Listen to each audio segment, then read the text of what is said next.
L'assassinat de Chérubin Okende, c'est un acte odieux que tous les Congolais condamnent.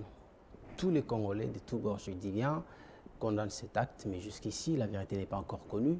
On en saura peut-être un peu plus avec toutes ces enquêtes qui sont engagées. Le PGR, le procureur général près la Cour constitutionnelle, a annoncé l'arrivée des experts qui vont faire la lumière sur ces dossiers, bien sûr aux côtés de la justice congolaise, parce qu'ils vont y travailler dès commun accord. Le processus électoral continue, mais on observe un peu de froideur dans le dépôt des candidatures. Le président de la CENI a averti pour dire qu'il n'y aura plus de prorogations, moins encore des jetons. Madame, Monsieur, bonjour et bienvenue. Excusez-moi, ça dépend de l'heure à laquelle vous nous suivez. Si vous nous captez depuis l'étranger, sachez que nous émettons depuis Kinshasa, la capitale de la République démocratique du Congo, qui va également abriter le 9e jeu de la francophonie dans pas très longtemps. Ces plateaux, vous avez le plaisir aujourd'hui de les voir décorés par ces analystes pointus que vous avez l'habitude de voir ici et ailleurs. Je commence avec la femme, galanterie oblige. Elle est coordonnatrice nationale de la Ligue de femmes de la DCI, Dynamique Congo Uni. Maître Magali, bonjour et bienvenue. Bonjour Monsieur Morgan, merci pour l'honneur que vous me faites en me recevant en ce jour. Je salue mes co-débatteurs. Je salue également les nombreux Congolais et Congolaises qui vont nous suivre. Comment se porte votre parti? Mon parti se porte bien. Mon parti a déjà déposé la liste des candidatures et donc nous sommes prêts pour les élections. Vous êtes prêts pour les élections? Monsieur Benoît Yulama, il est cadre du PPRD. Le PPRD qui a dit non au processus électoral. Comment vous allez? Oui, ça va. Le Seigneur nous fait grâce. Nous sommes maintenant très bien. Et permettez que je pense d'abord à ces nombreux enfants qui sont dans la partie est du pays, sous occupation rwandaise, la guerre qui nous est ramenée par le gouvernement actuel. J'estime que notre Dieu sera au rendez-vous pour que ces enfants un jour soient les véritables David contre Goliath.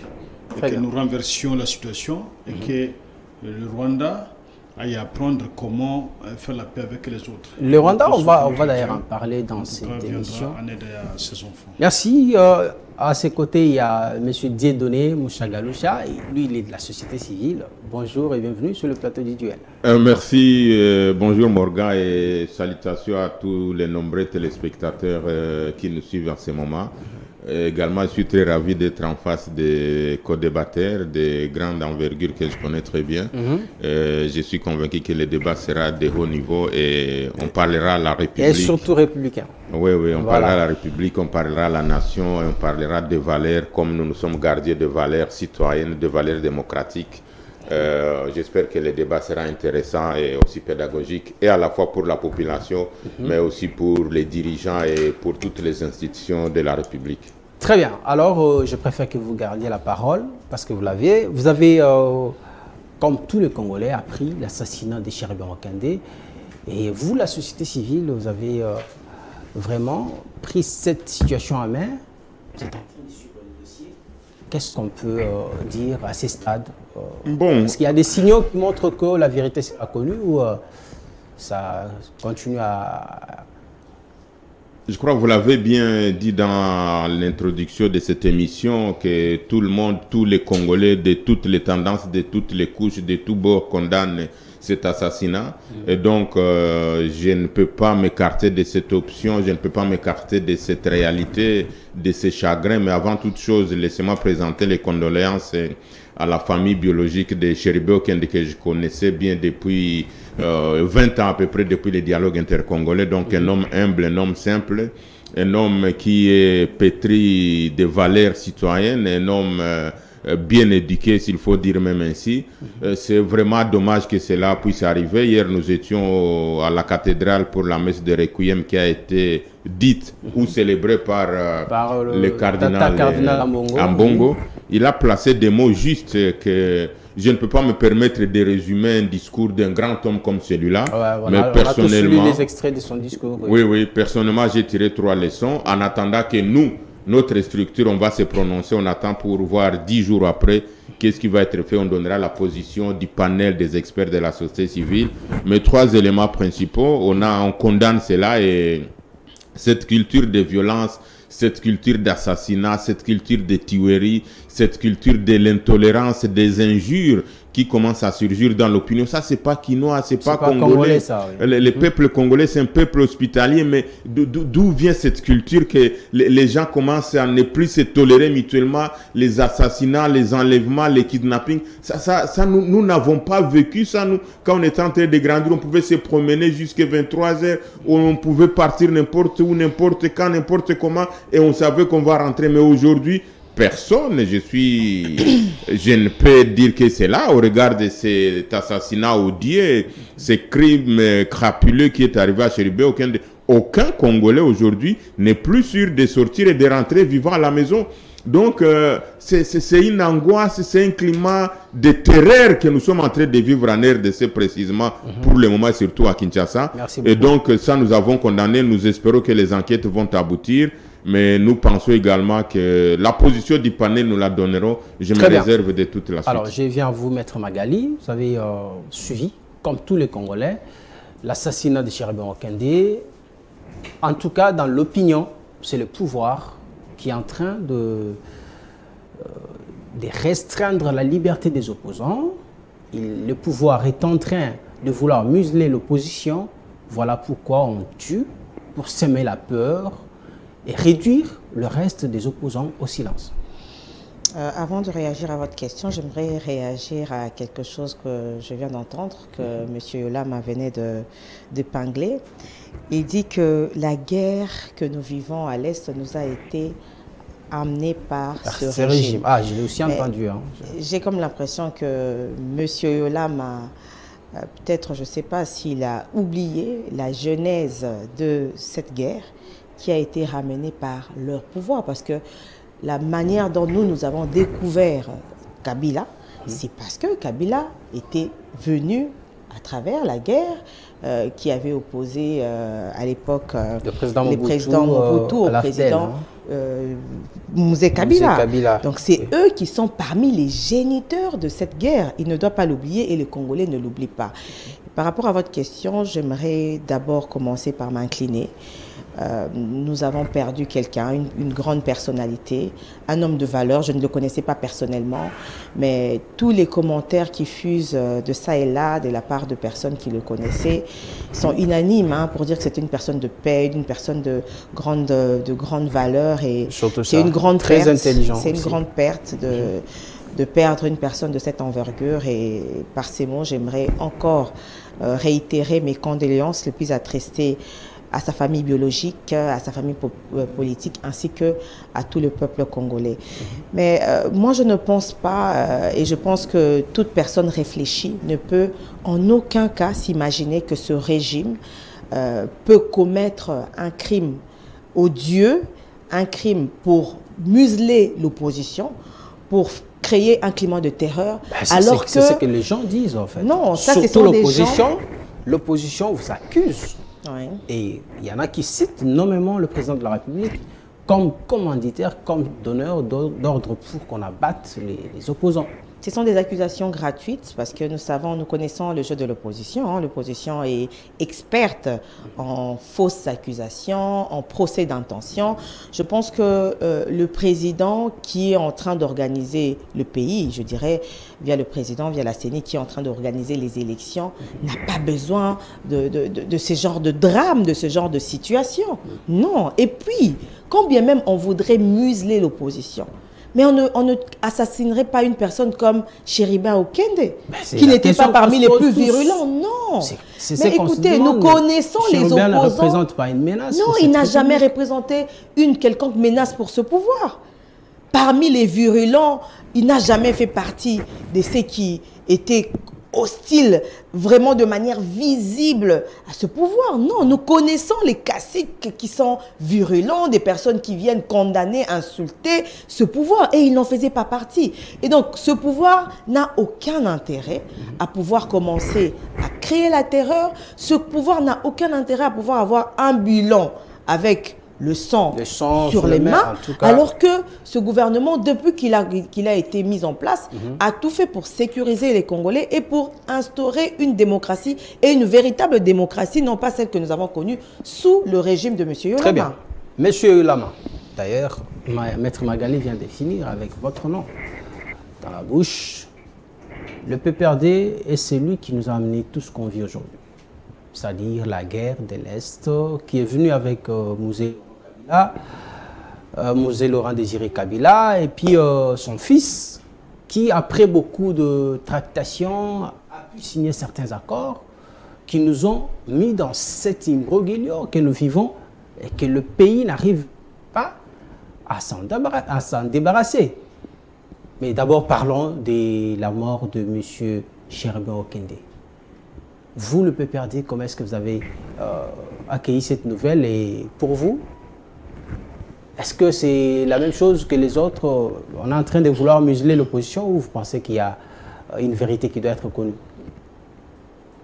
Bon, avant de parler PPRD, je souhaite parler d'abord de moi, Yolama. J'ai été avec Okende Senga dans plusieurs émissions depuis la fin du dialogue intercongolais. Parfois, on était vers 22h, 23h à l'RTP. C'est là qu'il avait commencé des émissions. Nous étions avec Fé Christian Badibanga, il y avait Bomanza, il y avait Kiziamina, le pasteur propriétaire de la chaîne.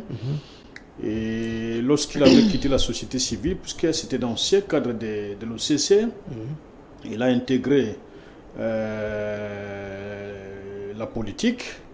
Nous avions partagé de très grands moments avec Okende Senga. Nous étions dans plusieurs chaînes ensemble. Parfois, on s'amenait avec 2-3 vestes, puisque par jour, on avait parfois 4 émissions, 5 émissions, et qu'il fallait absolument couvrir les différents plateaux où nous étions invités, lui et moi. Lorsqu'il avait décidé, avec notre groupe, après son passage à l'FP avec Mme Mabunda, comme ADT, et sa nomination aux lignes aériennes congolaises comme DGA,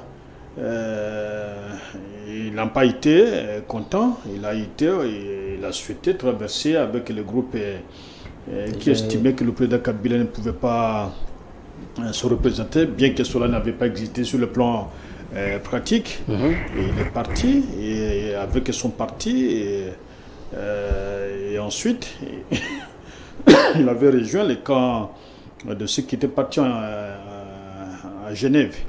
Donc, c'est cela. Donc, au-delà du fait qu'on soit dans la politique, au-delà du fait que vous êtes quand même des amis, vous fréquentez. Oui. Nous avons eu une proximité non seulement biologique, mais idéologique à un certain moment. Nous avions partagé le même valeur. Et malheureusement, moi je crois d'abord, je suis un chrétien, je crois fermement en Dieu. Et je pense que rien ne peut arriver sans qu'il y ait l'intervention spirituelle. J'estime probablement que c'est le jour de Dieu a voulu qu'il reparte auprès de lui. Mais je déplore l'acte.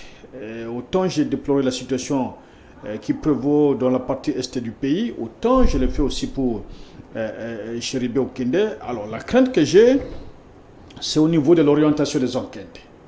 Puisque lorsque vous regardez le petit scénario jusqu'au moment de la découverte du corps, le criminel oriente déjà l'enquête. Le criminel vous dit qu'il a eu des problèmes avec son parti politique. Mais le criminel ne vous dit pas pourquoi il a été invité par la Cour constitutionnelle. Or, son juge naturel, à l'état selon le communiqué de la Cour, il devrait accompagner des éléments pour compléter le dossier. C'est-à-dire, dans ces éléments, il y a un procureur... un procureur qui a signalé que c'était sa démission approuvée par le Premier ministre qui devrait être ajouté au dossier pour qu'on sache à quel moment réellement il a quitté le gouvernement? Non, ça c'est une information en qui tout cas, c'est l'officiel en fait. C'est une information qui n'est pas correcte du fait que les dépôts de déclaration se fait au niveau du greffe de la Cour constitutionnelle. Mais vous allez remarquer la lettre qui a été présentée ou le document qui a été présenté par le juge Sylvain Loumou, c'est un document où il est désigné comme le juge qui devait connaître le dossier de Chéribé Okende. Or, le juge naturel de Chéribé Okende, comme ministre, comme député national, c'est le juge de cassation, qui est au premier siège et au premier et au second degré au même moment. Et en dehors de ça, aucun juge de la Cour constitutionnelle n'a le pouvoir d'aller, quelle que soit la démission, quelle que soit la révocation, tout acte que pourrait poser administrativement le chef de l'État, même le Premier ministre, aucun juge constitutionnel n'est compétent en la matière. Et ce que j'ai pu comprendre au travers de cet acte, c'est qu'il y avait une affaire d'argent.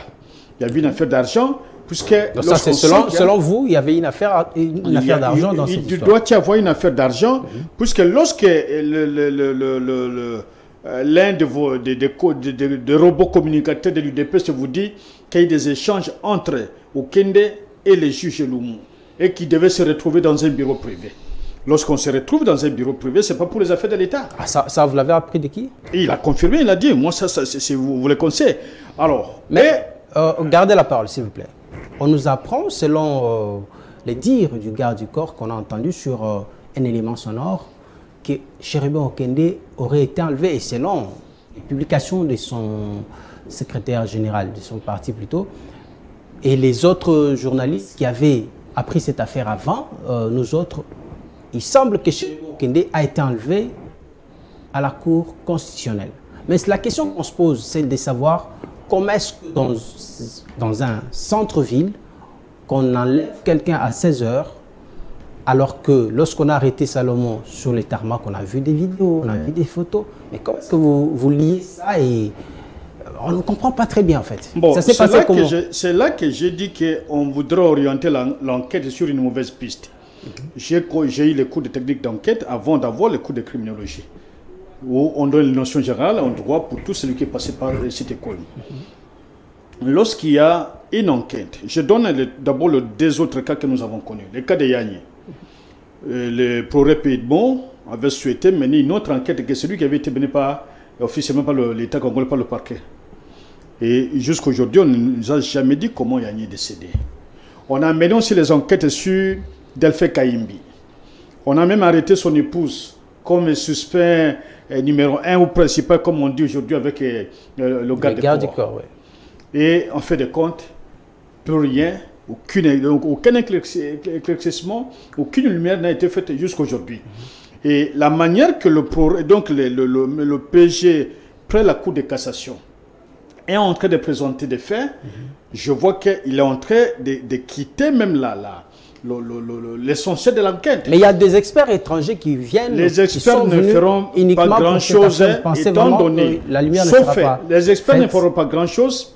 Premièrement, puisqu'ici, les empreintes digitales chez nous sont moins utilisées. C'est pas en Europe, tout est digitalisé, tout est dans presque toutes les cartes ou les passeports, et même dans les services de sécurité, ça existait. Très bien. Deuxième élément, il y a eu déjà levé du corps, sans qu'il y ait même une enquête. Avant qu'on lève le corps... La police scientifique était sur place, c'est celle qui a fait ce travail. Vous voulez qu'on échangeons. On a enlevé le corps sans qu'il y ait, en tout cas, une enquête sérieuse, une enquête préliminaire. Et on a amené, puisque le progrès pour autoriser, on a amené directement le corps à la morgue. Et on vous dit que c'est l'arme qui est à l'intérieur qui a tiré. Or, lorsque vous voyez les verres du véhicule, aucun verre n'a été cassé. Comment on peut tirer de l'intérieur et pas même un verre qui se casse? Et lorsque vous voyez la ceinture qu'on a mis de sécurité, aucun n'avait pas l'habitude de mettre des ceintures, à moins que l'exigence soit l'exigence des véhicules, puisqu'il y a des véhicules qui demandent absolument qu'il faut mettre la ceinture. Très bien. Et qu'est-ce qu'on constate? Lorsqu'on met la ceinture, au lieu que la ceinture soit sur l'épaule, la ceinture se retrouvait en bas de l'épaule. Okay. Cela sous-entend, comme on le dit, qu'il n'y a pas un crime parfait. Lorsque dans la précipitation on met, on peut arriver à commettre de telles choses. Et donc, tous ces éléments mis ensemble, l'hypothèse d'une somme d'argent qui aurait été envoyée et décaissée qui devait atteindre le sommet du pouvoir, et les exigences qu'on lui aurait demandé d'adhérer dans l'Union sucrée pour bénéficier de cette somme d'argent, mais aussi l'élément sur la pression qu'il avait connue. Alors maintenant, les concours qui seraient techniquement acceptables, c'est les concours des réseaux de télécommunications. Merci beaucoup. Vous, de la société civile, lorsqu'on entend le pouvoir et l'opposition parler, en tout cas les deux, chacun essaie de tirer les draps de son côté.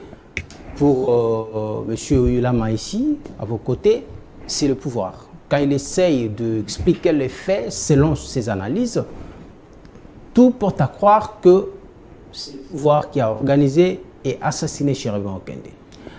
Vous, de la société civile, il y a des sons qu'on entend ça et là. Chérubin aurait été en désaccord avec son parti. J'ai suivi d'ailleurs une vidéo. Il est le seul, si pas l'un des rares membres de Ensemble pour la République qui ont cité nommément les Rwandais et condamné. Est-ce que ce serait cela la cause de sa mort?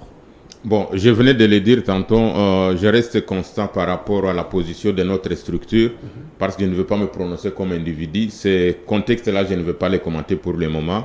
Les moments venus, notre organisation va donner sa position. Nous ne pouvons pas entrer dans des considérations des hommes politiques les uns contre les autres, étant donné que nous sommes société civile. Nous regrettons seulement, je venais de le dire, en toute objectivité qu'ici à Kinshasa, personne n'est plus sûr qu'il peut sortir et rentrer. Si cela peut arriver à un député en fonction, à un ancien ministre, qu'en sera-t-il de nous, les Mutambo, les Pamba, donc c'est effrayant, ça devient de la terreur, et donc ça c'est regrettable, c'est condamnable que la dignité humaine, la personne en tant qu'image de Dieu, la vie étant sacrée, on ne vit plus ça ici à Kinshasa. On ne vit plus ça et c'est dommage, c'est regrettable. Donc ça nous avons condamné.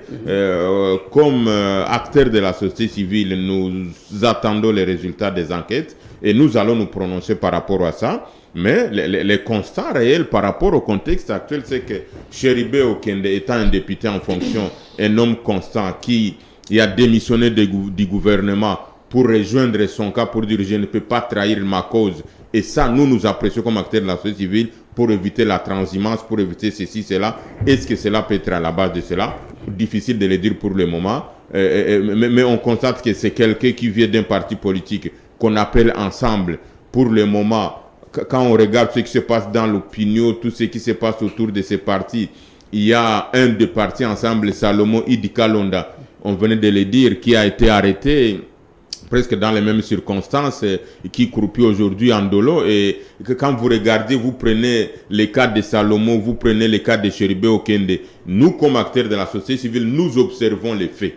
Nous ne pouvons pas prendre position pour tel, mais on sait que Salomon Kalonda, il est de l'ensemble, Chérubin Okende, il est de l'ensemble. Est-ce qu'il y a un complot contre ces partis politiques? Je ne sais pas le dire, mais on constate cela parce que tout ce qu'on avait accusé à Salomon Idi Kalonda de dire qu'il portait une arme, après le garde du corps de Matata, le Matata lui-même a balayé cela pour dire que l'arme était de son garde du corps. Merci on l'a beaucoup. accusé d'être en contact. Tous ces éléments-là ne tiennent pas debout pour le moment et il n'y a aucune preuve qui les justifie. Donc, mais il continue à croupir en prison. C'est donc cette culture-là d'acharnement, de l'intolérance, cette culture ciblée de certains acteurs politiques. Et nous, comme acteurs de la société civile, nous voulons voir la majorité, nous voulons voir l'opposition dans un terrain d'entente, dans un combat politique loyal, mais pas dans un combat ciblé sur des personnes humaines. Très bien. Donc ça devient regrettable et il faut condamner ça. Kinshasa est devenu invivable. On ne sait plus sortir et rentrer en sécurité. Non, pas en sécurité, mais rentrer vivant. Rentrer vivant. Merci beaucoup de m'ajouter, de me compléter. Kalonda Salomon arrêté, Franck Diongo et puis Chérubin assassiné. En tout cas, vos co-débatteurs mettent tout sous le dos du pouvoir. Vous savez, lorsque j'entends M. Dieudonné Mouchagalusa, je trouve que ces analyses sont vraiment très tendancieuses. Ces analyses abondent dans le sens de condamner le régime. Alors que je trouve que cette analyse n'a pas pris en compte tous les aspects. Est-ce que ce n'est pas parce que c'est le régime qui a le pouvoir de garantir la sécurité au Bien Congolais? sûr, le régime Permettez, Morgan. S'il vous plaît. Une minute. Vous aurez la parole. J'ai parlé de faits. Rencontrez-moi sur des faits. Mais j'ai commencé, laissez-moi évoluer. Laissez-moi, ne vous agitez pas. Laissez-moi évoluer, je suis qu'à mon introduction. Laissez-moi, je vais Soyez élégant avec pourquoi je le dis? Parce que il est en train de faire un rapprochement entre le fait qu'on ait arrêté Salomon et la mort de Chérubin, disant que surtout qu'ils sont il y a une culture, parce qu'il a parlé d'une culture d'intolérance, une culture d'acharnement. Je pense que le fait d'appartenir à l'opposition ne nous immunise pas. Les amis de l'opposition ne peuvent pas prétendre, il n'y a aucune loi qui les immunise face à certains actes infractionnels qu'ils peuvent poser. Si vous regardez même du côté du pouvoir, il y a certains caciques du pouvoir qui ont été arrêtés. Mon président du parti a même été inquiété à un moment donné. Il a été facilement. S'il vous plaît, il n'a pas... Monsieur Yolama, moi je ne comprends pas. Dès qu'une dame prend la parole, les hommes commencent à s'agiter. Soyez élégant avec la dame qui est... Vous avez parlé, je vous ai écouté religieusement. Je n'ai fait que noter pour vous. Je vous protège, maître. Continuez. Mon président n'a pas été libéré facilement, comme vous le dites. Il y a eu un procès et il a été acquitté. Parce que ce que nous devons savoir, c'est que lorsqu'on arrête une personne, la personne peut être condamné, tout comme la personne peut être libérée et lavée. C'est ça le rôle de la justice. Ce n'est pas que lorsqu'on arrête M. Yolama, il faut absolument que M. Yolama soit condamné. S'il y a des preuves à décharge, il sera libéré, il sera lavé. Et donc, lorsque j'abonde un peu, lorsque j'analyse les propos de M. Dieudonné, moi je sens une tendance à condamner le pouvoir parce qu'il évite d'analyser la situation dans la globalité. Il est en train de s'appesantir sur ce qui arrive aux opposants. Or, les opposants n'ont pas un statut particulier. Ce n'est pas un acharnement contre les opposants. Monsieur Kalondassi, il a été arrêté parce qu'il y a plusieurs qui sont dans plusieurs partis. Vous entendrez que certaines personnes de Envol ont été arrêtées. Certaines personnes de l'UDPS, à un moment donné, ont été arrêtées. D'autres partis qui ont été arrêtés. Ce n'est pas un acharnement contre le parti de Katumbi, ça c'est faux. Mais ça c'est désorienter la population. Diongo, Salomon Kalonda et puis aujourd'hui Chérubin Okende qui sont tous membres d'un même parti politique. Est-ce qu'il n'y a pas de raison qu'on se pose des questions? Mais je vous parlerai de François Béa. Je vous parlerai de Bisselele. Je vous parlerai de Vidier Chimanga. Je vous parlerai de tant d'autres personnes qui ne sont pas d'ensemble, qui ont été arrêtées, qui ont eu des problèmes avec la justice. Non, là, il ne faut pas désorienter la population en faisant une analyse que moi, j'estime biaisée. Alors, allez rencontrer M. Dieudonné. Mais je le rencontre déjà parce que je dis, M. Kalonda s'est retrouvé en conflit avec la loi. Il ne faudrait pas que parce qu'il est de l'opposition et parce que certaines personnes, notamment Matata, a dit que l'arme qui avait été retrouvée sur M. Kalonda est une arme qui a été perdue, qui appartenait. Mais il faut laisser les enquêteurs faire leur travail. Il ne faudrait pas qu'on pousse les enquêteurs à bâcler leurs enquêtes ou à aller dans le sens que l'opposition veut. Moi, j'aimerais ici appeler les enquêteurs et la justice à être impartials, à analyser les faits qui se trouvent devant eux, à ne pas suivre, parce que quand vous suivez même le discours de M. Yolama, c'est tendancieux. Il est peut-être expert en criminologie, mais je pense que s'il a une expertise, il sait où aller s'adresser, s'approcher, parce que il y a eu appel à témoins. Je pense qu'il y a aussi appel aux expertises. S'il y a eu certaines failles qui ont été faites, que lui, il a constaté, il peut s'approcher parce que c'est dans l'intérêt du Congo. Parce que je pense que ce soit le pouvoir, que ce soit l'opposition, tout le monde veut voir clair. Vraiment, moi, je ne veux pas condamner ou désorienter ou orienter les enquêtes. Je veux faire que les enquêtes suivent leur cours. Si ce crime a été commis par une personne du pouvoir, cette personne doit subir la rigueur de la loi. Si ça a été commis par un opposant, la même chose. J'aimerais ici qu'on puisse arrêter de vouloir orienter les choses. Parce que vous allez entendre les amis de l'opposition vouloir accabler le pouvoir, vouloir dire que c'est le pouvoir qui l'a fait. Non. Merci. Alors, M. Benoît Yolama, vous avez dit ici que vous avez des connaissances en criminologie. Le procès, enfin, qu'est-ce que je dis? Les enquêtes sont en cours. Pourquoi est-ce que vous tirez des conclusions de manière à faire porter le chapeau au régime, selon Maître Magali, qui vous demande à ce que vous restez professionnel? Qu'il coopère avec... Que vous coopériez s'il y a nécessité, si vous pensez que les choses ne sont pas bien faites, surtout que Cherubin est votre ami, vous avez été proche à un moment, vous pouvez aussi aider l'État pour que la vérité soit faite sur cette affaire. Comment est-ce que vous limitez qu'à dire que c'est elle qui a fait, mais vous ne voulez pas apporter votre expertise? Bon, j'ai relevé d'abord des cas. Je n'ai pas pris tous les cas que nous avons connus. J'ai pris le cas d'Elfé Kaimbi, qui était invité à la présidence. Lorsqu'il rentre chez lui à la maison, la garde était presque déjà disparue. Donc tous ces militaires qui le gardaient n'étaient plus là. Ils sont partis où? Parce qu'il était leur chef, ils étaient censés... Le matin, on les trouvait déjà morts. Okay. On arrête la femme. On n'a même pas posé la question qui l'avait invité à la présidence. Il était avec qui, à quelle heure et comment il était revenu. Si vous essayez de lier les deux, le cas Kaili était... Je suis en train de donner des cas. Voilà, était vraiment avait des liens avec la sûreté de l'État, ce qui n'est pas le cas avec Cherubin. Et le cas de juge Yanni, le juge Yanni était invité à la présidence. Ah bon? Il avait des gardes. Mais ça c'est connu, on l'avait dit. Okay. Il avait des gardes. Mais quelqu'un qui avait des gardes, on vous dit qu'on l'avait tabassé quelque part, il a eu un choc crânien, on l'a amené à l'hôpital et puis il a succombé. Et on n'a jamais expliqué comment Yanni pouvait mourir, lui qui avait des gardes. Et bon, moi j'ai eu des gardes dans ma vie. Je connais comment ça se passe. Au-delà des mètres carrés, le garde ne vous laisse pas passer. Il est là. Alors, maintenant, le fait, moi je suis sur le fait, mais d'abord la responsabilité sur le plan purement politique, c'est le pouvoir, qui a l'obligation de sécuriser les personnes et les biens. Il n'y a pas quelqu'un d'autre, ce n'est pas l'opposition. Mais nous avons suivi un son. Le clairissement, c'est celui-ci. Voilà. On dit que le garde serait arrivé 3 fois à la Cour constitutionnelle. À 11h, 16h et puis 20h. Ok, c'est l'hypothèse qui est présentée par le procureur général près la Cour de cassation. Est-ce que la Cour constitutionnelle, elle est liée de la commission de l'infraction?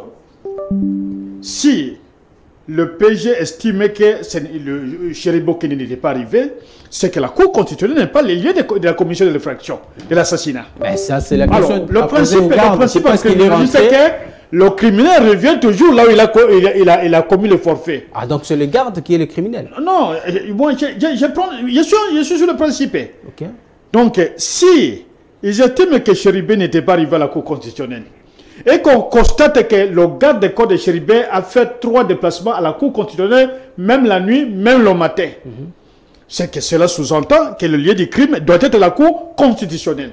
Mais si la Cour constitutionnelle n'est pas le lieu du crime, et que le garde aurait tiré sur son chef, le garde ne peut pas arriver à la Cour constitutionnelle, même s'il était fou. Alors et vous verrez ça lorsque déjà les avocats vont intervenir, ceux qui auront accès au dossier physique, vous allez constater ce lien-là. Parce que le procureur est en train de communiquer. Ceux qui sont déjà dans les dossiers sont en train de noter. Alors, dites-moi un peu, vous essayez de lier sa mort ou vous le mettez sous le dos de la Cour constitutionnelle. Selon vos analyses ici, tout le monde est en train de vous suivre.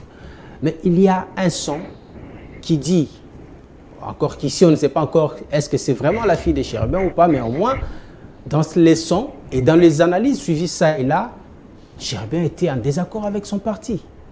Est-ce que il est sage aujourd'hui à ce stade où on ne connaît pas encore toute la vérité de pointer du doigt à la Cour constitutionnelle tout simplement parce qu'elle l'avait invité pour quelque chose qui n'a rien à voir avec des conflits? Moi, je suis en train d'analyser. Ok.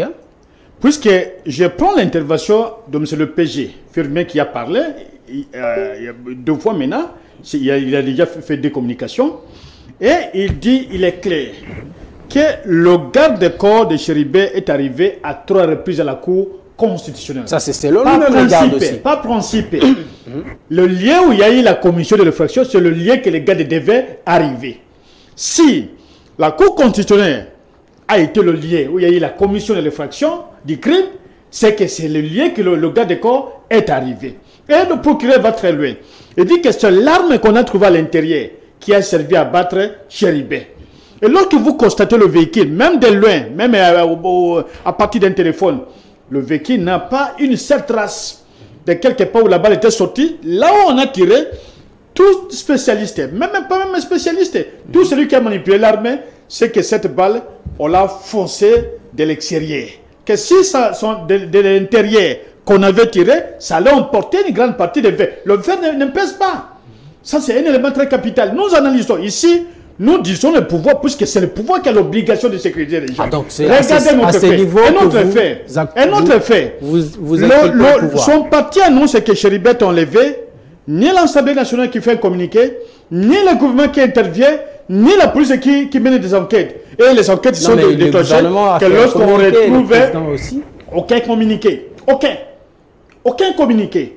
Et c'est lorsqu'on retrouve le corps de Chéribert sur poids lourd que chaque groupe a commencé à envoyer des messages et tout ça. Alors, c'est de la distraction. Or, lorsqu'on annonce la disparition, même des responsables du pouvoir, la première chose, c'est l'institution à laquelle il appartient qui doit faire la déclaration. Mais est-ce qu'il ne fallait pas attendre 24 heures après pour constater réellement? Ne parle même pas, ne fait même pas un communiqué. Cela sous-entend qu'il y a quelque chose qui voulait que ça se termine et qu'après, ils viennent agir après. Merci beaucoup. Donc voilà un peu ce que Monsieur Moussa Doucha, vous entendez là, Monsieur Lama est catégorique, pour lui, c'est le pouvoir. Et surtout qu'il vient de chuter par cette absence de communiquer, de la communication qui devait venir soit de la chambre basse du Parlement, qui est l'institution où s'est trouvé, où Chéribert a été membre, ou même le gouvernement. Tous n'ont pas communiqué là-dessus. Il comprend pour lui, il conclut que c'est ça qui montre vraiment qu'ils sont impliqués dans ce qui est arrivé à Chéribert. Bon, merci beaucoup pour la question. J'attendais cette question-là. Je voulais apaiser ma soeur Magali, maître Magali. Je n'ai pas pointé les pouvoirs. Je parle des faits. Ça, c'est un élément. Et comme les enquêtes continuent, moi, je suis un acteur de la société civile. J'évite d'entrer, j'évite de quitter la ligne de conduite et l'éthique de notre structure, de notre composante. Je n'ai pas pointé les pouvoirs, mais j'ai donné les faits par rapport à cela. Ça, c'est un élément que je voulais quand même apporter des précisions. Mais Yolama a dit un très bon message ici, et c'est constitutionnel, de qui relève la sécurité des personnes et des biens. Ça, ce n'est pas moi qui l'ai dit, c'est la Constitution. Et donc, si l'institution à laquelle cette mission est dévolue n'arrive pas à réaliser cette mission, donc il est clair qu'il y a une faille. Ce n'est pas moi qui l'ai dit, c'est la Constitution parmi les éléments fondamentaux, les articles principaux de la Constitution. Ça, c'est un élément. Très bien. Deuxième chose, il vient de dire un élément que je soutiens à 100%. Et là, d'ailleurs, à juste titre, je voulais saluer le président de la République de son cœur d'homme, de son cœur humain. Au-delà d'être président de la République, son Excellence Félix Antoine Tshisekedi, c'est un humain. Le fait d'avoir décrété 1 minute de silence au Conseil des ministres. Au Conseil des ministres, ça, je salue cela et il faut l'encourager, il faut les remercier de compatir, pour compatir à la famille, pour que cette 1 minute de silence qu'il a décrété puisse avoir plus de valeur, c'est de pousser à ce qu'effectivement on puisse savoir qui sont les auteurs et qui sont les commanditaires de cet assassinat. Là, je les soutiens. Et c'est là où ceux qui sont au pouvoir, surtout l'union sacrée, surtout ceux qui entourent le chef de l'État, doivent comprendre que la seule voix audible pour le moment, c'est la voix de la société civile, la voix des organisations nationales des droits de l'homme ou internationales. Puisqu'à cette heure, à ce moment où il y a cette tendance d'accuser le pouvoir, on ne voit pas effectivement un signal fort des institutions publiques, des institutions étatiques, notamment les gouvernements, les parlements et tout ce qui apparaît. Mais le fait que la justice communique, parce que là, ça fait 2 fois que la justice est en train de communiquer sur ce dossier, cela ne vous rassure pas qu'il y a une volonté de pouvoir arriver à... Non, ça ne rassure pas. Vous imaginez, mon frère, vous êtes de la presse, vous êtes une composante de la société civile. Si c'est un acteur de la société civile qui est attaqué, vous avez toujours vu la solidarité des acteurs de la société civile et des défenseurs des droits humains, comment est-ce qu'ils sont solidaires. Et tout ce qui se fait aujourd'hui, c'est un mouvement, c'est un vent qui vient des acteurs de la société civile et des forces vives. Mais du côté du gouvernement, du côté de l'Assemblée, où Chéribert est encore député en fonction. Je ne sais pas, peut-être c'est moi qui suis mal informé, maître pourra me le dire, mon frère et mon ami. Ouais, il est député national. Oui, est-ce qu'il y a un communiqué de l'Assemblée nationale jusqu'à présent? En tout cas, oui, il y a eu un communiqué.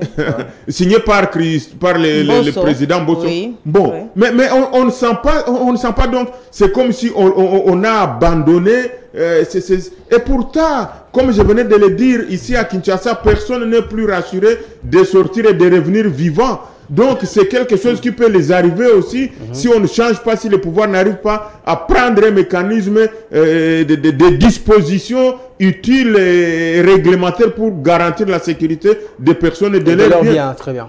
Et on espère que ça va être un défi majeur pour les nouveaux commandants de la police ville de Kinshasa. Et donc, voilà un peu. Donc, alors, il faut condamner ces silences du côté de l'Assemblée, du côté du gouvernement, où il siégeait avec certains ministres qui sont encore en fonction. Merci et beaucoup. certains ministres de Sama Lukonde, je n'ai pas encore vu même un tweet de Sama Lukonde sur ça même. Il s'est rendu personnellement sur les lieux de deuil. C'est mieux qu'un tweet. Hein? Là, il faut quand même saluer. C'est mieux qu'un tweet. Un tweet, ça se limite sur les réseaux. Au moment où alors, merci beaucoup. Maître Magali, vous avez suivi vos co-débatteurs qui chargent encore une fois de plus le pouvoir. Monsieur Dieudonné, pour lui, c'est une différence qui les choque de voir qu'il n'y a pas trop d'engouement. Il veut que les choses soient vraiment prises en main de manière à ce que les conclusions de ces enquêtes amène le Congolais à voir clair dans cette affaire. Avant de répondre, j'aimerais un peu rencontrer ce que M. Yolama a dit et ce que M. Dieudonné a dit. M. Yolama a parlé du cas Delphin Kayimbe. Il a dit que le général Delphin Kayimbe avait été invité à la présidence, à son retour, dépouillé par sa garde et le lendemain, il a été retrouvé mort.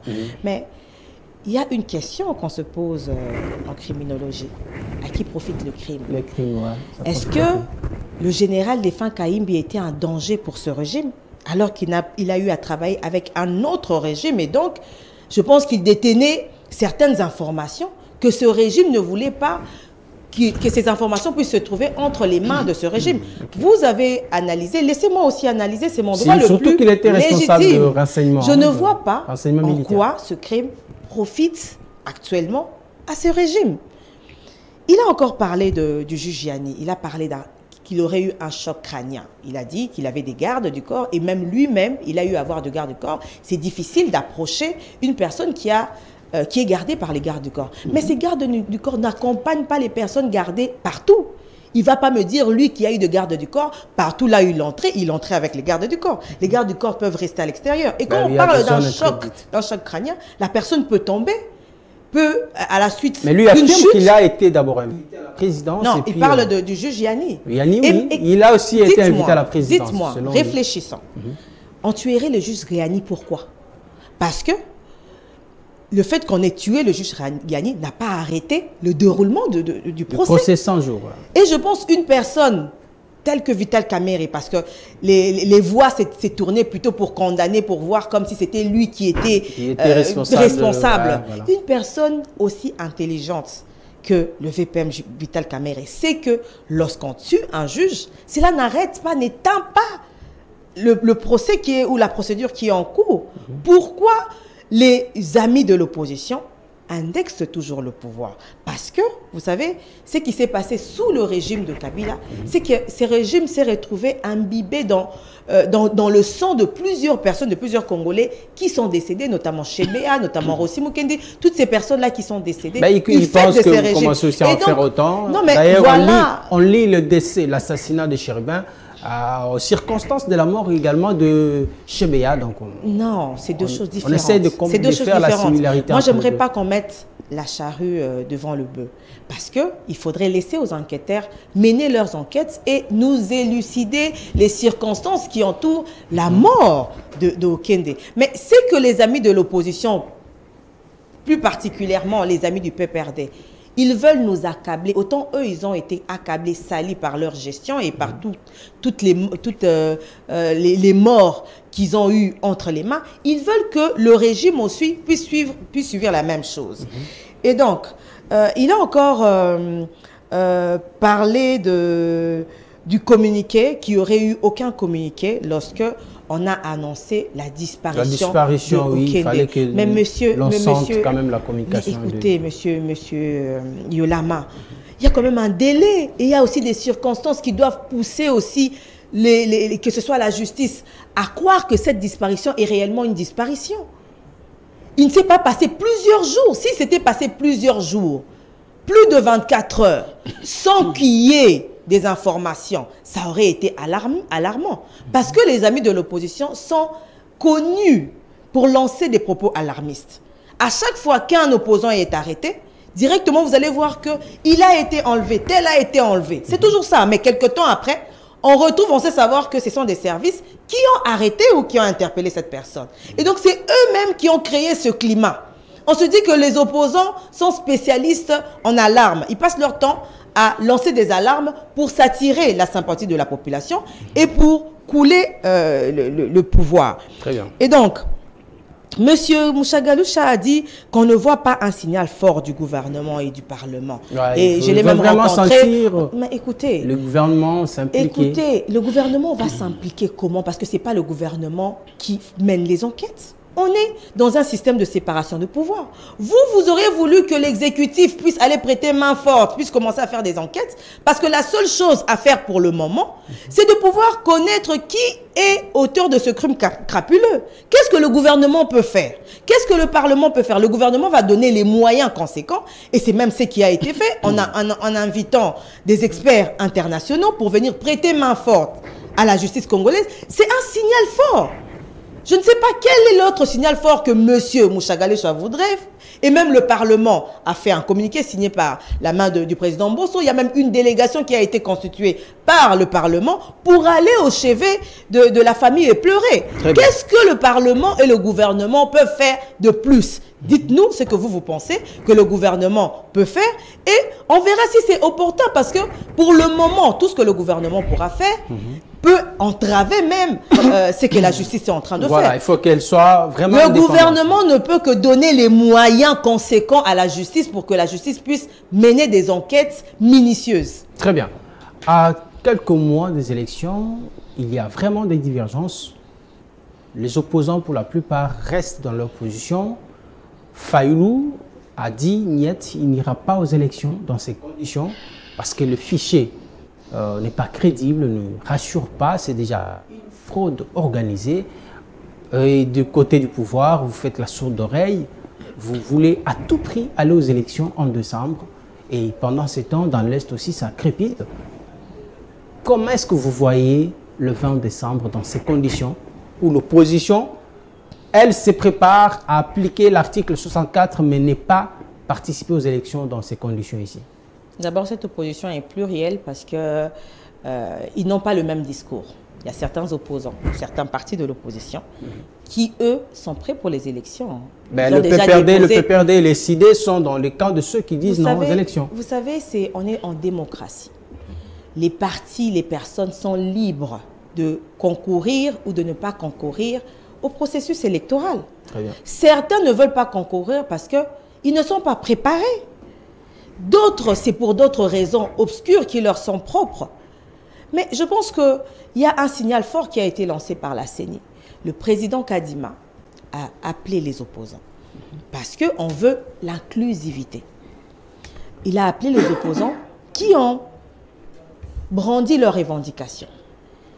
Certaines de ces revendications n'ont pas été fondées parce qu'il ne faut pas brandir les revendications pour les brandir. Parce que si vous regardez comment les choses se sont déroulées du côté de l'opposition, ils ont d'abord commencé par tenir quel discours en disant que le président de la République cherchait à faire un glissement, qu'il n'y aura pas des élections. Ils étaient en train de marteler sur le fait que les élections devraient se tenir dans le délai constitutionnel. Mais aujourd'hui, la CENI et le gouvernement leur offrent la possibilité à tous les Congolais et Congolaises de pouvoir vivre les élections dans le délai constitutionnel. C'est les mêmes qui viennent avec des revendications qui ne tiennent pas la route, parce que lorsqu'ils parlent d'un fichier, de l'audit du fichier, mais ce fichier a déjà été audité. Si réellement M. Kadima avait un projet de pouvoir corrompre le fichier, il n'aurait pas fait appel à l'OIF. Très bien. Parce que l'OIF était invité, mais c'est l'OIF qui a décliné. Et donc, vous ne pouvez pas dire que cette personne qui a montré cette bonne foi en invitant l'OIF, ensuite l'OIF a décliné, cette personne n'a quand même allé jusqu'à faire un appel à candidature, où les experts internationaux se sont associés aux experts nationaux pour auditer le fichier. Alors, que reprochez-vous techniquement à cet audit qui a été fait? Je pense que ce n'est pas suffisant. On doit encore faire un audit. Ça, c'est le discours des opposants. Plus d'assurance, au fait. Je vous assure, M. Morgan, même si la CENI rencontrait toutes les revendications des opposants, ils vont trouver encore d'autres propositions, d'autres revendications. Merci beaucoup. Monsieur Benoît Ulama, le président Kadima tient à l'inclusivité. Pour preuve d'ailleurs, il a invité d'autres leaders de l'opposition et Joseph Kabila a été invité personnellement. Il a décliné. Vous avez dit non. Vous voulez battre le pavé, mais ne pas aller à la table de discussion pour présenter vos revendications. Mais qu'est-ce que vous voulez au finish? Parce que les élections, quand on regarde à l'allure où vont les choses, le 20 décembre, il n'y aura pas d'excuses, on aura des élections. Bon, je dois d'abord revenir sur le propos de ma jeune sœur. Depuis presque 2 ans. C'est qu'elle s'appelle. Elle est ma jeune sœur. Ouais, bien. Elle n'a pas mon âge. C'est votre co-débattrice, elle est avocate. Il n'y a pas un seul opposant qui a été légalement interpellé. Je commence par le cas de Jimmy Kitenge. Jimmy Kitenge a été invité pour une émission chez CCTV. On parle des élections. On l'avait enlevé et la voiture se trouverait après son enlèvement à l'année. Il y a eu le cas, après Jimmy Kitenge, il y a eu le cas de Salomon Idi, en plein aéroport international, qui est déjà même, qui n'est plus de la compétence de l'État congolais. On l'a enlevé, aussi au vu même de certains responsables étrangers. Prenez le cas de Diongo Frank. Il a été enlevé presque de la même manière. Mais pourquoi est-ce que vous parlez d'enlèvement lorsque, après cette interpellation, on sait au moins où se trouve l'individu? Pourquoi est-ce que vous voulez souvent parler de l'enlèvement? Est-ce que vous avez une intention de pouvoir amplifier ou mal présenter les choses? Nous n'amplifions absolument rien. Nous relevons les faits. Puisque hier, elle veut accuser l'opposition. Mais rappelez-vous, puisque vous n'êtes pas de l'UDPS, et je connais votre président, qui est parmi des rares, des gens qui peuvent, bien qu'il est dans ces histoires-là qu'on l'avait interpellé, parmi des rares qui peuvent réfléchir dans leur camp politique. Et il faut que l'opinion se rappelle que tous les cas de mort sous Kabila, sous Mobutu, l'UDPS a porté la responsabilité à Mobutu et au Kabila. Mais aujourd'hui, sur M. Chilombo, on veut les soustraire et dire que lui ne connaît pas ça, donc c'est une affaire pas. Non, non. La responsabilité est à la fois politique, judiciaire et même civile. Mais ici, nous sommes dans la politique. Très bien. Nous portons notre regard sur le gouvernement qui est incapable de sécuriser les gens et qui a créé la force de progrès, qui a créé les combattants, qui agressent et qui violent même le siège de l'ensemble il n'y a pas 3 jours. Ils ont été là, ils ont tout emporté. Il n'y a eu aucun communiqué, ni de la police, ni du ministère de l'Intérieur. Mais quand ces gens marchaient, on les a arrêtés, on les amène comme ça, et après, non, on les a libérés, on les a donné le transport. Comme si ces gens-là manquaient le transport pour rentrer chez eux. C'est cela que nous dénonçons. Alors, et par rapport à ce que aux élections. Parlons des élections. Parce qu'il y a de la matière. Vous savez que même le crocodile pleure l'animal qu'il a tué. Hein? Ah bon? Le crocodile, il y a les larmes qui coulent, mais le crocodile a déjà bouffé. Donc moi, je ne crois pas que c'est une minute sérieuse, puisque le fait qu'Okende a fait partie d'une grande institution républicaine, les communiqués allaient avoir lieu en amont et non en aval. Et même en aval, c'est pour présenter des condoléances. Mais s'il vous plaît. En aval, c'est pour présenter des condoléances. Allons, Molo. Allons-y, Molo. S'il vous plaît, permettez-moi de vous interrompre un peu. On suppose que l'enlèvement a eu à 16 heures. Si on suit les faits. Mais comment est-ce que vous voulez que, avant même que l'on constate effectivement qu'il y a un enlèvement, qu'il y ait des communiqués des institutions sérieuses? Mais un peu partout, ça se fait comme ça. À la minute en France, c'est quand un journaliste français des médias privés enlevé. Mais il y a quand même un délai pour constater. Enlevé au Mali, le président français à la minute a fait une déclaration sur la place publique. un journaliste français d'un organe privé, comme vous l'êtes ici, à la minute, le président français parle. Il y a le communiqué de l'Élysée. Il n'entendait pas. Comment vous entendez? C'est-à-dire vous laissez qu'il y ait d'abord la commission de l'infraction et après vous allez dire je prenais les condoléances. Nous aurions souhaité qu'au même moment qu'il y ait alerte, que les réseaux sociaux, RFI, même RFI avait parlé.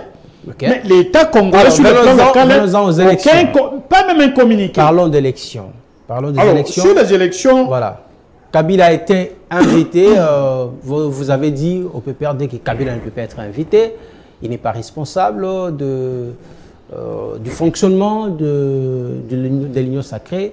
Vous avez souhaité que ce soit Raymond Tchibanda qui s'est présent, mais il ne s'est jamais présenté au moins. On a constaté tout simplement le refus du FCC à vouloir entrer en contact avec la CENI pour harmoniser. Parce que c'est ça le souci de l'actuel président de la CENI.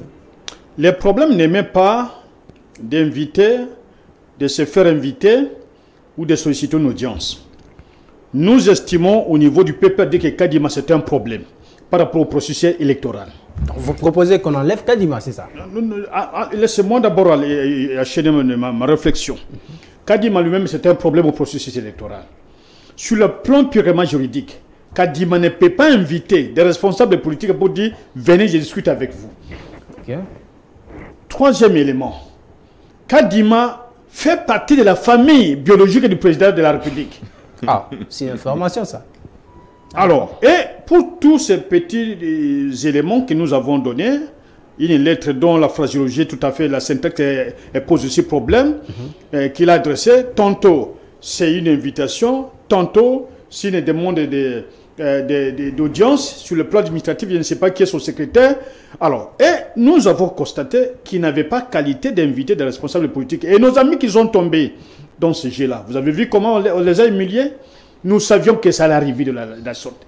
Que s'ils savaient qu'ils n'avaient pas qualité de répondre à leurs préoccupations politiques, pourquoi les avaient-ils invités? Ils ne pouvaient pas les inviter. Mais ils les ont invités. Alors, le problème serait que nous souhaitons, c'est quoi? Nous avons dit qu'il faut la reconfiguration du bureau de la CENI. Il faut qu'il y ait des représentants véritablement de l'opposition, pas des gens qui ont été achetés par des coups de dollars et qui se vantent d'avoir des passés un peu partout à travers le monde, dont Dallas. Nous avons besoin que la Cour constitutionnelle, aujourd'hui, toute la confusion qui se passe sur le dossier au Kende, démontre amplement que la Cour est entrée dans les dossiers purement, donc, qui n'est pas de sa compétence. Vous demandez les élections. Ça ne rassure personne. S'il vous plaît, vous demandez les élections dans le délai. Et vous voulez la recomposition de la CENI, de la Cour constitutionnelle. Et encore ici, vous venez d'ajouter un élément qui Kadima est de la famille biologique.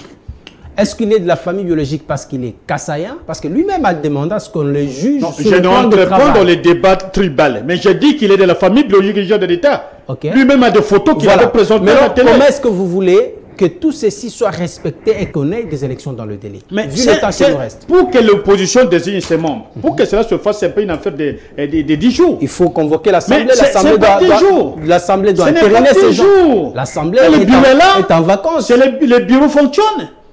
Non, mais il faut une plénière. Les bureaux fonctionnent. Je ne sais pas si ça les bureaux fonctionnent, c'est pas la plénière. Okay. Nulle part on n'a pas dit la plénière. C'est le bureau. Qui a mandaté tous ces gens qui sont partis? C'est pas M. Mbosso. C'est le bureau. C'est l'Assemblée nationale qui a entériné. La loi parlait de la représentation nationale. Très bien. Et lorsque vous regardez ceux qui sont là, ce sont des individus. Alors, l'aspect le plus important, c'est le serveur. Comme à l'époque, il réclamait le serveur. Aujourd'hui, nous l'avons réduit au fichier. Nous souhaiterions qu'il y ait une structure indépendante et aguerrie en la matière qui vienne, en tout cas, auditer le serveur. Très bien. Il y a déjà une jurisprudence à la matière. L'Organisation internationale de la francophonie a envoyé ses experts plus de 2 fois au Congo. Ce n'est que maintenant qu'on va constater que nous sommes en guerre avec le Rwanda. Très bien. Non, alors, ce n'est pas le Rwanda qui est le patron de cette institution, ces experts. Nous, notre souhait, que ces experts auditent. Je l'ai dit même sur les antennes de Radio France Inter, puisque nous savions ce qui se passe au Congo. Tout est déjà joué. Pourquoi les membres de l'Union sucrée n'arrivent pas à déposer leur candidature? Merci beaucoup. Et qui sont au pouvoir. Monsieur Lama, monsieur, ça veut dire tout est boutique. S'il vous plaît, monsieur Lama, vous lui accordez beaucoup de temps. Monsieur Moussa Galoussa, s'il vous plaît. Le pouvoir tient à partir aux élections. et à respecter le délai, ce qui est aussi le vœu de tous les Congolais. Mais ici, l'opposition présente des exigences qui, si on prend tout ceci en compte, le délai ne sera pas respecté. Parce que le président de la CENI a fait savoir d'ailleurs que si on se livre encore à un autre audit, on va aller au-delà du 20 décembre. Vous qui êtes au milieu de la société civile, comment est-ce que vous trouvez les revendications ou l'attitude des uns et des autres par rapport à la tenue des élections apaisées? Merci beaucoup, Morgan. Ici, non seulement être au milieu comme acteur de la société civile, mais les questions électorales, c'est mon domaine. Très bien. Je maîtrise bien, avec modestie que je peux le dire. Merci beaucoup. Les processus électoraux actuels pataugent. C'est ça la vérité absolue. Et c'est quoi la cause? Parce que vous êtes là, vous suivez à la loupe. J'y arrive. J'ai suivi Merci. religieusement ma sœur, Maître Magali. Je trouve effectivement qu'elle est une bonne avocate parce qu'elle défend l'indéfendable. Les processus électoraux actuels, les fichiers électoraux, tout ce qui se passe avec les opérations électorales, je voudrais la mettre au défi. Et je sais toujours réclamer que quelqu'un vienne me contredire. Quelle est l'opération, quelle est la parole que le leadership actuel de la CENI a déjà donnée depuis qu'elle a accédé à ces fauteuils qui a déjà été respectée? Aucune. Aucune.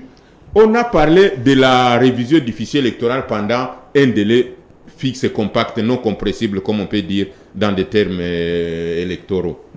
Mais après, il y a eu quoi? On a prorogé. Que ce soit dans la zone opérationnelle A01, que ce soit dans la zone opérationnelle 2, dans la zone opérationnelle 3, on a prorogé. Donc,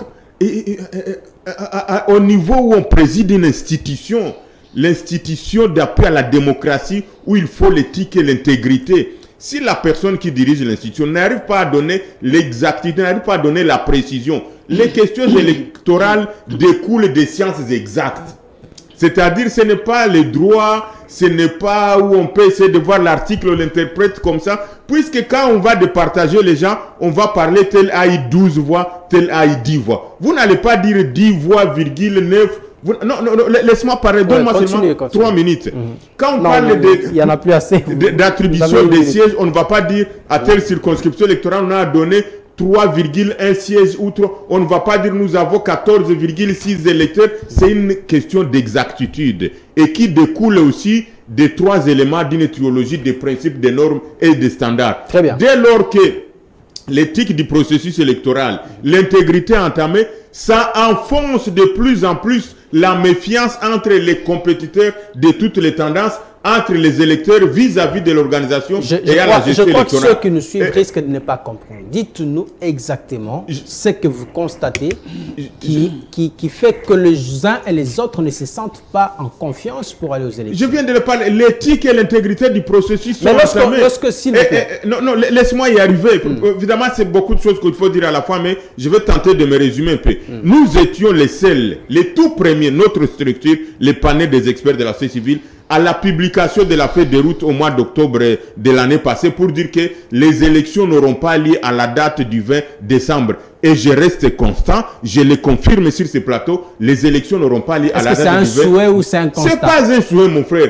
Quand on dit 2 plus 1 égale 3, ça veut dire que 1 plus 2 égale 3. Quand vous prenez sur le plan technique, tout ce qu'on est en train de faire, des essais-erreurs. Le président de la CENI vient dire haut et fort dans un forum où moi-même j'étais de partie prenante. Il n'y a pas longtemps, il a déjà dit que non, on ne va pas proroger les délais de dépôt et de réception et de traitement des candidatures au niveau de BRTC. Le lendemain, il fait un rétropédalage, il dit, je viens, j'ajoute 7 jours. Je viens de le dire, c'est-à-dire que lui-même, il est en train de faire les tâtonnements. S'il le fait pour garantir non, mon frère, aux uns et aux autres. Non, c'est une leçon. C'est-à-dire qu'il y a une méfiance. Vous avez déjà trouvé des circonscriptions électorales au prorata des sièges où on n'a pas les candidatures qui peuvent combler ces sièges. Les gens n'ont pas confiance au processus. La manière dont Denis Kadima amène, je pense que ça devient même un problème pour le chef de l'État. Laisse-moi donne-moi 2-3 petites minutes. Je pense que même s'il y a un problème au niveau du chef de l'État, c'est des questions électorales, c'est à cause de la CENI, parce que la CENI n'arrive pas à servir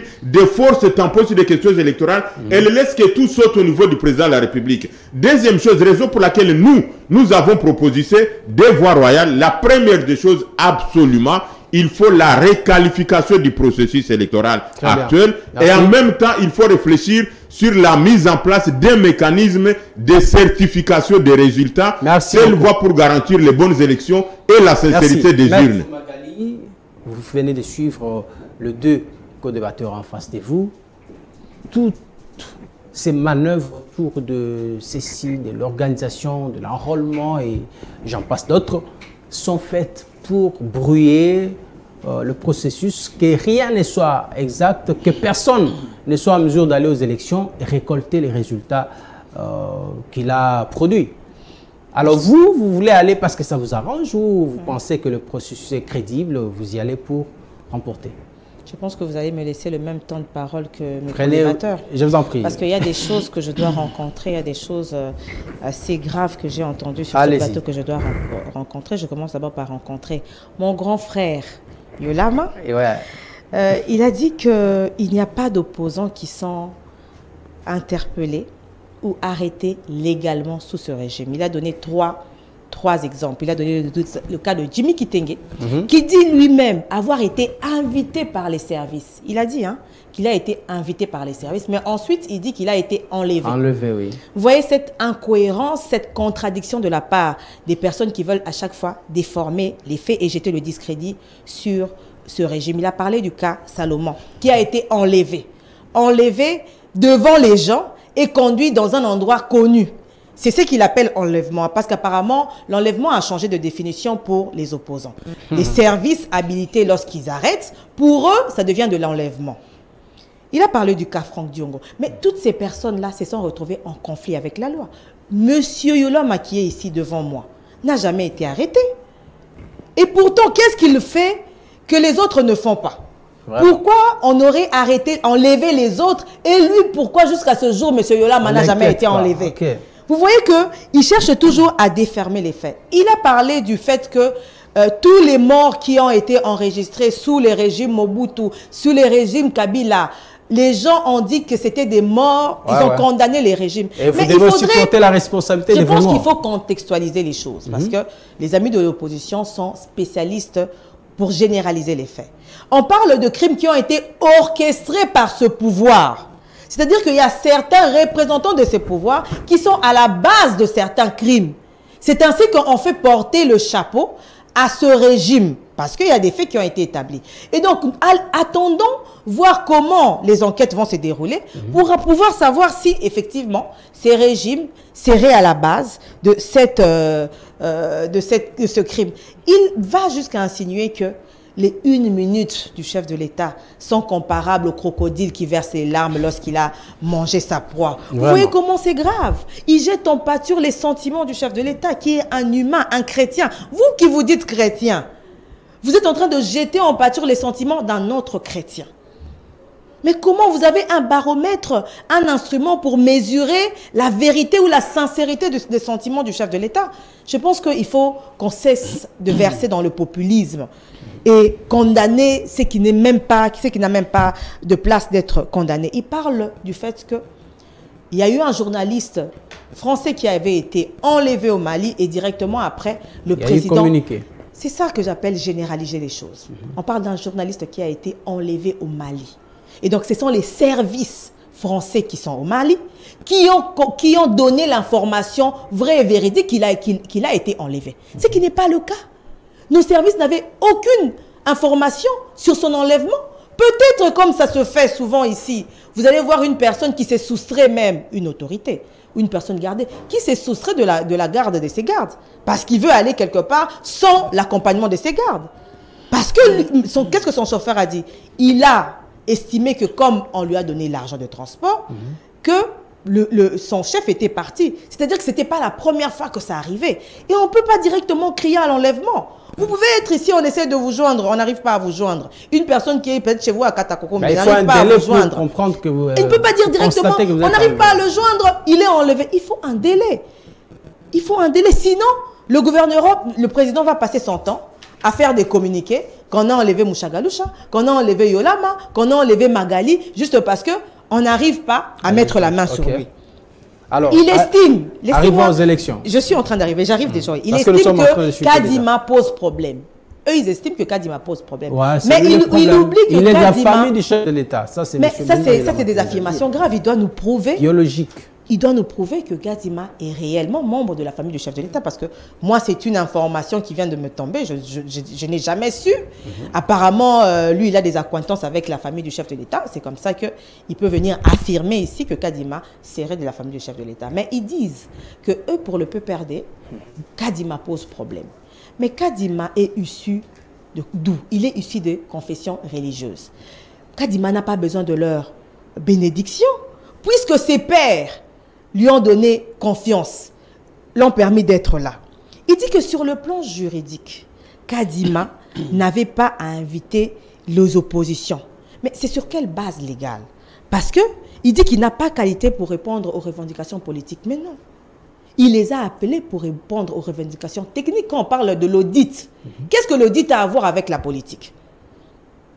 L'audit, c'est quelque chose de technique. Même si je ne suis pas expert, peut-être M. Mouchagaloucha va me contredire. Ça n'a rien à voir avec la politique. Déjà que ce n'était pas légal. Mais c'est parce que c'est une pratique, c'est une coutume qui s'est imposée depuis le début des organisations des élections dans notre pays. Très bien. Et donc, ici, M. Mouchagaloucha dit que la parole du leadership de la CENI n'est jamais respectée. Tout ce que Kadima a dit, il n'a jamais respecté. Va de report en Mais report. je pense, écoutez, il ne tient jamais parole. Écoutez, la CENI est d'abord un organe technique qui organise les élections. Et donc, il est de bonne loi que cet organe technique, parce qu'elle est conduite par des humains, de pouvoir, si cela peut se faire et si cela ne peut pas avoir d'incidence sur le report des élections, même si les élections doivent se tenir le 21 décembre et non le 20 décembre, le ciel ne va pas tomber. Ce que nous voulons, c'est que... Mais est-ce que ça, c'est pas la violation de la Constitution? Nous sommes... Parce que le 20 et le 21, Monsieur Mouchagaloucha, il est de la société civile. Nous qui sommes dans les partis politiques, nous avons vu l'engouement qu'il y a eu. Les gens se sont réveillés à la fin. Parce que l'opposition ou peut-être certaines personnes veulent faire circuler le bruit comme quoi les élections n'auront pas lieu le 20. Les élections auront lieu parce que le président de la CENI, qui organise les élections, a rassuré que les élections vont se tenir.